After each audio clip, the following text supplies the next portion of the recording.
I think we've turned into a society of craven cowards. I hope that doesn't offend. Actually, I hope it does offend, quite a lot actually, because you see, I can still remember the shock of the Rushdie affair about 25 years ago. The very idea that anybody could be killed for writing a book was surreal and horrific.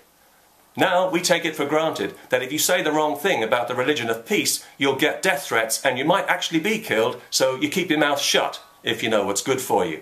All for the sake of tolerance and diversity, of course.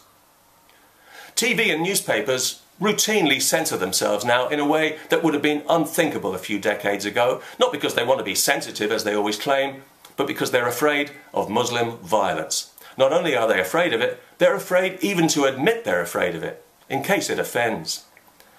There was a good example of this here in Britain a few weeks ago when a pair of notorious Islamic grievance mongers whipped up a controversy out of nothing and tried to get parliamentary candidate Maajid Nawaz deselected because he tweeted a cartoon of Muhammad to say that as a Muslim he didn't find it offensive. Not content with causing trouble for him here in Britain, these two human oil slicks also made sure that the story reached Pakistan, where people get killed for such things and where Mr. Nawaz has family and business. And the death threats duly arrived, as everyone knew they would. BBC Newsnight and Channel 4 News were all over this story, and both took the extremist side while pretending to be neutral by refusing to show the cartoon, and thereby betrayed every decent secular Muslim in Britain, of whom Mr. Nawaz is a prime example. They helped to make it even less likely that these small-minded Islamic bullies will ever be effectively challenged in their community, and let's be clear about why they did this. They did it out of fear. They did it because they were afraid that they and their families might be murdered. Welcome to multicultural Britain. Don't you love the diversity? And don't you feel enriched? But if the media won't defend free speech, then what exactly are the media for? And who will defend it? And who can? You know, I sympathise with any news editor in this predicament, but if you run a national TV news programme, you have a responsibility to stand up and be counted. It's more than just a job. You are the gatekeeper for our free speech and our free information. Your job is to report the truth with all the relevant information accurately and fearlessly. And if you can't do that, or if you're too afraid to do it, then you shouldn't be in the job because you're not qualified for it. And you are inflicting real damage on our society through your cowardice and the important position you hold. If you had an ounce of integrity, you would stand aside now, find a nice, safe little cubbyhole where you can't be threatened, and hand that job to somebody with a spine who can do it properly for all our sakes. But the thing that really sticks in my mind, in my throat about this sorry affair, even weeks later now, is not so much the slimeball opportunism, God knows we're used to that, or the death threats, or even the fact that the media caved in to an Islamic blasphemy law, but that there was so little public outrage over it. Nobody really expected them to show the cartoon, and if it happened again tomorrow we wouldn't expect them to either, because we know that this is a violent religion, even though we're not allowed to say so, and we know that if they had shown it, there would have been violence.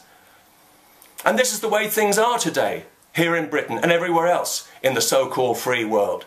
Islam has only been a feature of our society for a couple of decades or so, and everything we think and say about it now is weighed against the possible threat of violence, even down to a simple drawing.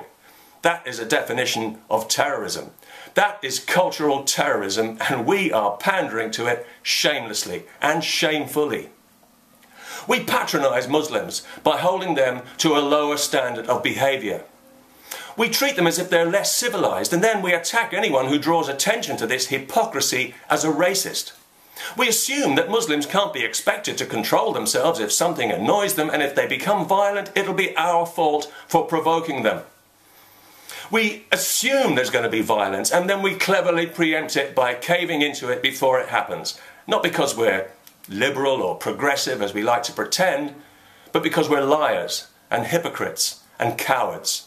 We dress our cowardice up in fancy words like tolerance and respect, and then we applaud ourselves like seals for our enlightened values, but we all know what it really is because we can smell it now. It stinks so bad. We're the first generation that has never had to defend its freedom. and it shows. We have no appreciation of where it comes from or what it cost.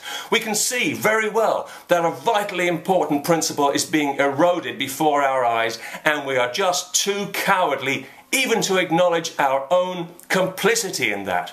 We're like the townspeople in one of those Western movies who are always cowering in fear of one bad guy. When you watch that movie, you don't feel sympathy for those people because they don't deserve it. They're cowards, and so are we. We've let ourselves be bullied into a destructive self-censorship that's killing free expression, the very lifeblood of our society, and we're making sure that our children and grandchildren, the ones we're supposed to love, will be born into a world significantly less free than the one we were born into. Don't you feel proud of yourself? They'll pay the price for our hypocrisy, dishonesty, and cowardice. They'll find out the hard way that no truer words were ever spoken than "you don't know what you've got till it's gone."